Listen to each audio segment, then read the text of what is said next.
Denmark has quite a few amusement parks, including Bakken, Tivoli Gardens, and Djurs Sommerland. But one of the biggest in the country is Fårup Sommerland. Fårup Sommerland recently announced Fønix, which could possibly be the best coaster in the region. What are my thoughts, and how does it compare with other European coasters? This is my analysis on the newly announced Fønix.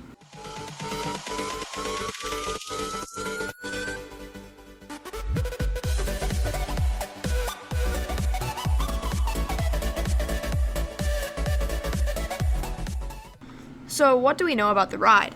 This ride will be called Fønix and will be opening in April of 2022, so construction will have to start pretty soon.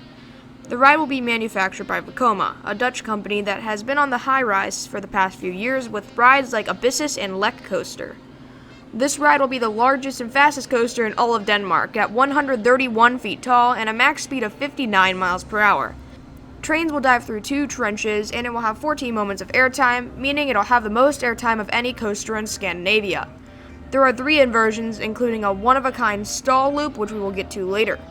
Finally, it will cost about 99 million Danish krone, or $15.9 million to build. This is definitely a coaster that Fårup Sommerland was missing. Their most thrilling coaster was Lynette, or Lightning in English, and that was a Gerslauer launch coaster that didn't really feature a lot of interesting elements.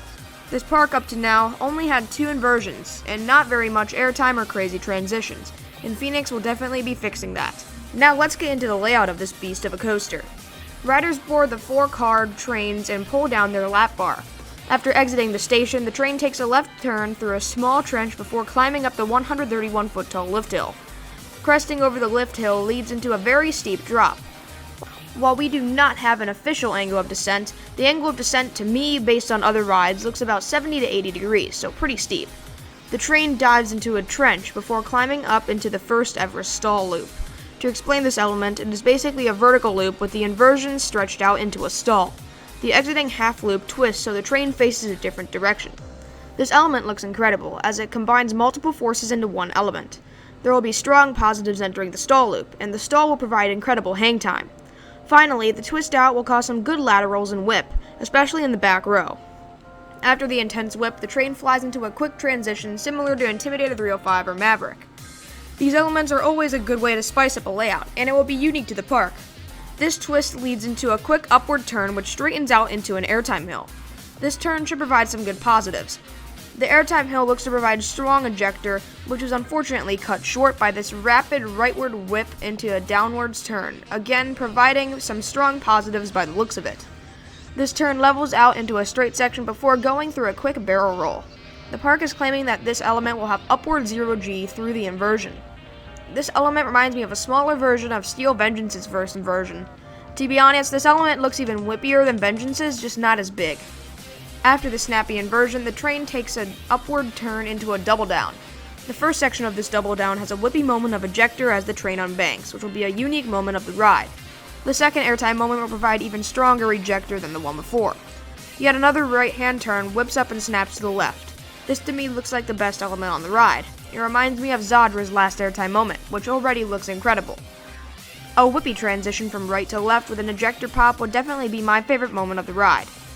The train goes through a 0G roll, which looks like a quick inversion. The best part about this element is that the train goes straight through the station building, exactly like Lek Coaster in Poland. A low to the ground left turn leads into a rightward banked airtime hill, kind of like Lightning Rod's twist and shout element, except a lot quicker. This will be like the previous airtime moment, a quick ejector pop with 2 snappy transitions instead of 1. Another left turn leads into a copy of Zadra's element, this time taken higher off the ground. The following downwards turn is bigger due to this higher height. We now enter the incredible finale of this coaster. The finale starts with 2 quick ejector airtime moments back to back, which could be some of the strongest airtime on the coaster. This left-hand turn leads into a mini wave turn, which could provide some sideways airtime like the RMCs do. The turn continues into a downwards rapid transition into a right-hand turn. This final turn leads into one last airtime moment into the brake run. That concludes the layout of Fønix. How does this ride compare to other coasters in Scandinavia and Europe as a whole? Well, in this park, the closest would be Lightning, because it has some airtime and inversions, but everything else is mainly family coasters, so a thrill coaster like this is unique to Fårup Sommerland. The closest comparison outside Fårup Sommerland to this ride is obviously Lek Coaster, built by the same manufacturer and has a very similar layout. but I think that this ride looks even better than Lek. Fønix to me looks more relentless from start to finish, as Lek loses quite a bit of speed near the end. But what about the coasters in Scandinavia? Djurs Sommerland is a park very close to Fårup, Sommerland in Denmark with an intamin known as Piraten. This megalite is similar with its elements, but also doesn't look as great as Fønix. While it has crazy airtime, it is lacking with intensity and snappy transitions. But there are still many Scandinavian coasters out there, including Helix at Liseberg in Sweden. This mock rides coaster was the turning point from family coasters to crazy thrill machines. Now, Helix is another coaster that I believe is inferior to Fønix. Helix is mainly focused on graceful inversions and maybe one or two airtime moments, but nothing more. There are only two coasters in Scandinavia that I believe are better than Fønix. These are the crazy RMC Wildfire, which has some pacing issues, but has more whippy, forceful, and twisty elements compared to Fønix. And Taiga, an Intamin launch coaster in Finland that has some incredible pacing, airtime, and transitions. Taiga and Wildfire are basically Fønix, but taller, longer, and faster, so it places third in Scandinavia for my prediction. As for Europe as a whole, Conda, Untamed, Zadra, Hyperion, Hypernon, and Expedition G-Force are superior for the same reasons.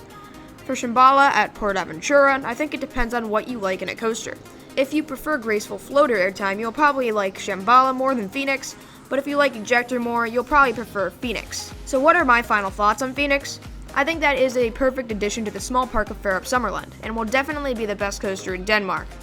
Based on the animation, I think it'll be in the top 3 in Scandinavia, and might even be better than Lek Coaster. Fønix looks relentless from start to finish, with tons of incredible airtime moments, twists, and unique elements like the stall loop. I would really like to see some of these come to the Americas, because these Vekomas look like they can top some RMCs. Thanks for watching. If you enjoyed, make sure to leave a like and comment what you think of Fønix. Please subscribe and hit the notification bell, and email me with questions or concerns. Have a great rest of your day.